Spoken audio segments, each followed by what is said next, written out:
اعوذ باللہ من الشیطان الرجیم بسم اللہ الرحمن الرحیم۔ السلام علیکم معزز ناظرین سامعین، پہلا اسلام علم چینل سے مخاطب ہوں۔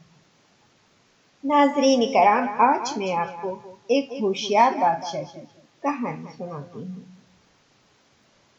پرانے زمانے میں کسی بادشاہ کے دربار میں چند درباری بادشاہ کے سامنے یہی بحث کر رہے تھے کہ عبادت کے دوران خصوصاً نماز میں شیطانی وسوسوں کی وجہ سے انسانی ذہن منتشر ہو جاتا ہے اور عبادت کا سارا اثر ضائع ہو جاتا ہے۔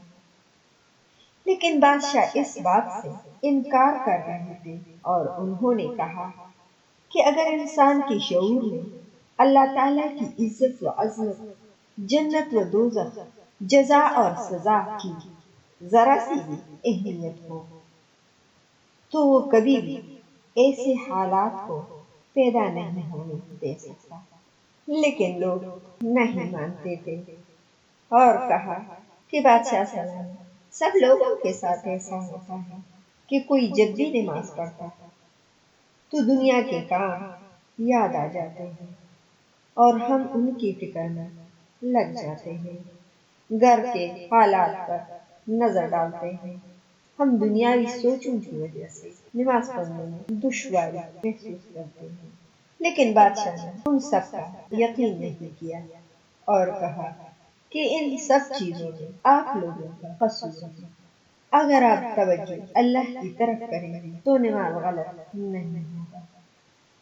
آخر کار جب لوگ نہ مانے تو بادشاہ نے ان لوگوں کو سبق سکھانے اور عملی طور پر بات کو سمجھانے کے لیے ایک ترکیب سوچی اور ان سب کو پانی کے بڑے بڑے پیالے تھما دیے اور محل سے بازار تک کا چکر لگانے کا حکم دیا اور ساتھ ہی ساتھ یہ تاکید بھی کی کہ خبردار اگر کسی کے پیالے میں سے ایک پانی کا قطرہ بھی چھلکا تو اس کا سر قلم کر دیا جائے گا اور تم میں سے جو بھی کامیابی سے یہ کام سر انجام دے گا اسے بیش قیمت انعام سے نوازا جائے گا۔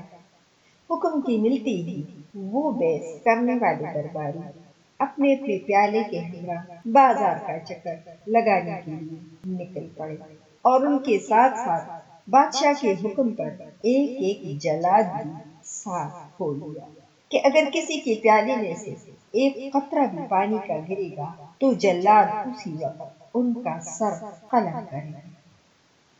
بازار کا چکر شروع ہو گیا۔ سارے لوگ اپنے اپنے پیالوں پر نظر ڈالے ہوئے چل رہے تھے، نہ ادھر دیکھتے نہ ادھر دیکھتے، بس پیالیوں پر نظر رکھے ہوئے چلتے رہے اور سب لوگ حیران ہو گئے کہ منزل پہنچ آیا اور کسی کے پیالے سے پانی کا ایک قطرہ بھی نہ ٹپکا۔ سب لوگ بخیر وعافیت پہنچ چکے تھے۔ تب بادشاہ نے باری باری ان سب درباریوں سے بازار اور ارد گرد کی چیزوں کے بارے میں پوچھا تو ان سب کا یہی جواب تھا کہ حضور، سر قلم ہونے کا ڈر تھا اور انعام کو پانے کی چاہت تھی، بس اسی لیے ہمارا کسی دوسری تیسری چیز کی طرف دھیان نہیں گیا اور اپنے پیالوں کی طرف دیکھتے رہے۔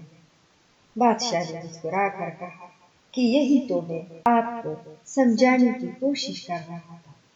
اگر ہم نماز پڑھتے وقت اس بڑے بادشاہ کی طرف نظر ڈالیں کہ اگر ہم غلطی کریں گے تو ہمارے آگے دوزخ ہے اور اگر ہم آرام سے نماز پڑھیں گے تو ہمارے آگے جنت ہے، لیکن آپ لوگ اس طرح نہیں سمجھ رہے تھے۔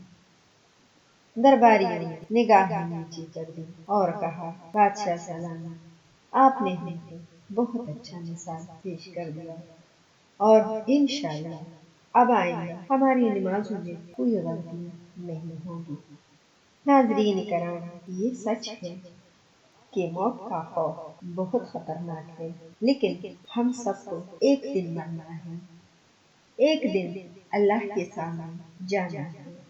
اور ایک دن یہ سارا حساب کتاب ہمارے ساتھ ہونا ہے۔ اسی لیے ہماری یہی دعا ہے کہ اللہ تعالیٰ ہمیں دنیا کے اس امتحان کامیاب کرے تاکہ ہم اپنی نمازوں پر، اپنی عبادتوں پر توجہ دیں۔ آمین۔ میں امید کرتی ہوں کہ آپ کو یہ کہانی پسند آئی ہوگی۔ آپ اپنا بہت سارا خیال رکھیے گا، اپنی دعاؤں میں مجھے بھی یاد رکھیے گا، اور لا اسلام چینل کو لائک اور سبسکرائب کرنا نہ بھولیے گا۔ بابا خدا۔